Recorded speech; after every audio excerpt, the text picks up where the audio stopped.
Strategy Management Series. Video number 87, Strategy Formulation. Step 7, Strategy Evaluation.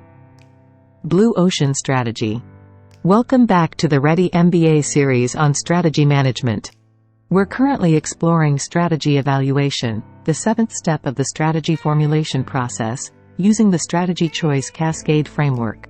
In earlier episodes, we discussed the second step of the framework, where the planning team determines the where to play aspect of the strategy by defining target customers, industry scope, products, and distribution channels.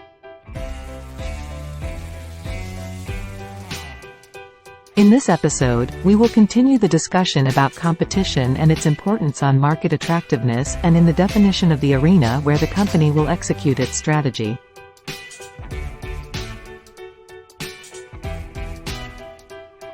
We will cover Blue Ocean Strategy, an interesting approach on competition and on how to redefine market boundaries for strategic success and increased profitability. Blue Ocean Strategy, introduced by Renee Mauborn and W. Chan Kim, is a groundbreaking approach to business strategy that aims to create new market space rather than compete in existing markets. The concept revolves around the idea of blue oceans and red oceans, and advises companies to shift their focus from competing in overcrowded markets to creating new market space where competition is irrelevant. This approach unlocks growth opportunities and fosters sustainable success. Blue oceans represent unexplored market territory where competition is minimal or non-existent.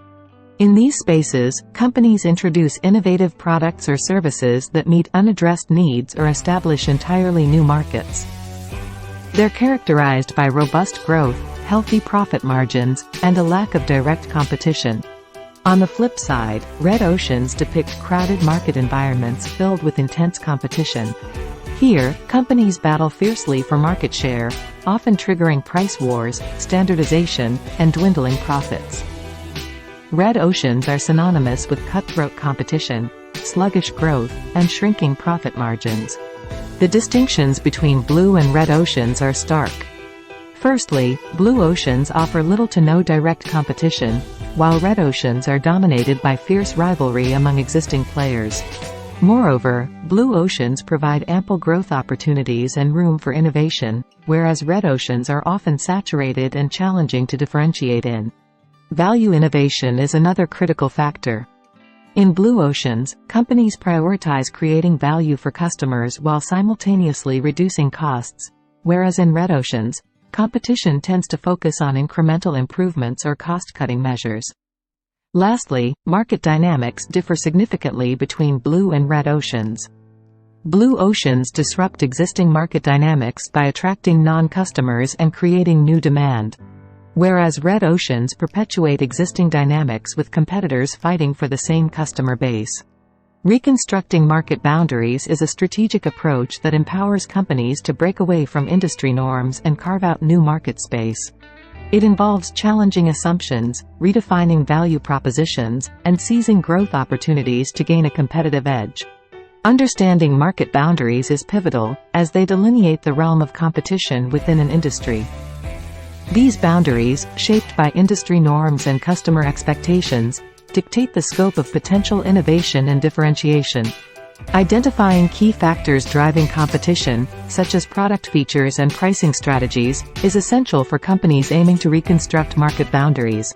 To effectively reconstruct boundaries, companies must challenge industry norms and question traditional practices. This entails eliminating non-value-adding factors and introducing novel elements that resonate with customers. By offering unique value propositions, companies can attract new customers and expand the market space. This often involves combining different elements creatively or addressing unmet needs in the market. Expanding beyond traditional customer segments is a crucial aspect of market reconstruction. By targeting non-customers who are currently underserved or overlooked, companies can generate new demand and broaden the market. Non-consumers are individuals or groups not engaging with a particular product or service within a given market. They may abstain due to factors like high prices, complexity, or perceived irrelevance. Understanding non-consumer behavior, needs, and preferences is crucial for identifying areas of market expansion and unlocking growth opportunities. There are 3 tiers of non-customers: soon-to-be, non-customers, refusing, non-customers, and unexplored, non-customers. Each tier requires different approaches to be addressed.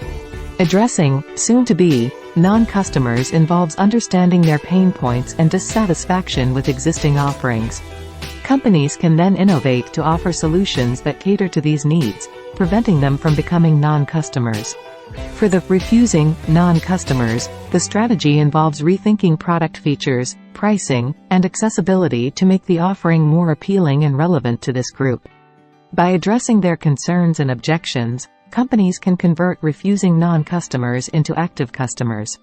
To target unexplored non-customers, companies need to identify their latent needs and preferences through market research and analysis. By creating innovative solutions that resonate with this group, businesses can tap into new demand and expand their market reach expansion. Lowering barriers to adoption is essential for enticing non-consumers to engage with the offering. Strategies like pricing adjustments, improving accessibility, or reducing perceived risk can make the offering more appealing. Continuous innovation and adaptation are key to sustaining success in targeting non-consumers. Companies must remain responsive to evolving market dynamics and customer preferences. Renee Malborn and W. Chan Kim outline a strategic sequence crucial for capturing Blue Ocean Strategy's opportunities. This sequence ensures that companies create value innovation and differentiate themselves from competitors. The first step is value innovation, where companies focus on creating uncontested market space by simultaneously pursuing differentiation and efficiency initiatives that can lower overall costs.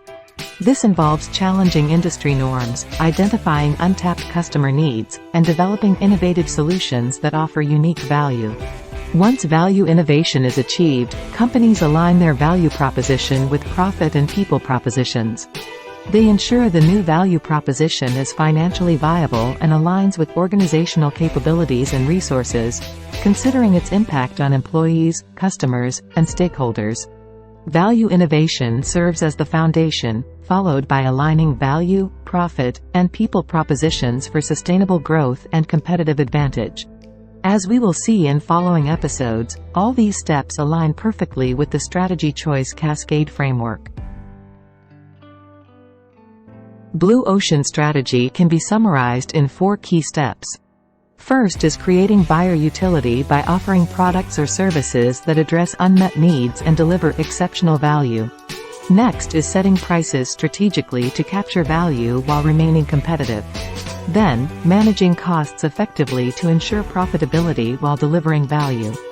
Finally, driving adoption among target customers through effective marketing and sales strategies. This framework should be executed sequentially to build upon each step's success. Continuous improvement and adaptation are essential. Companies must monitor market dynamics, customer feedback, and competitive pressures to refine and optimize their strategies.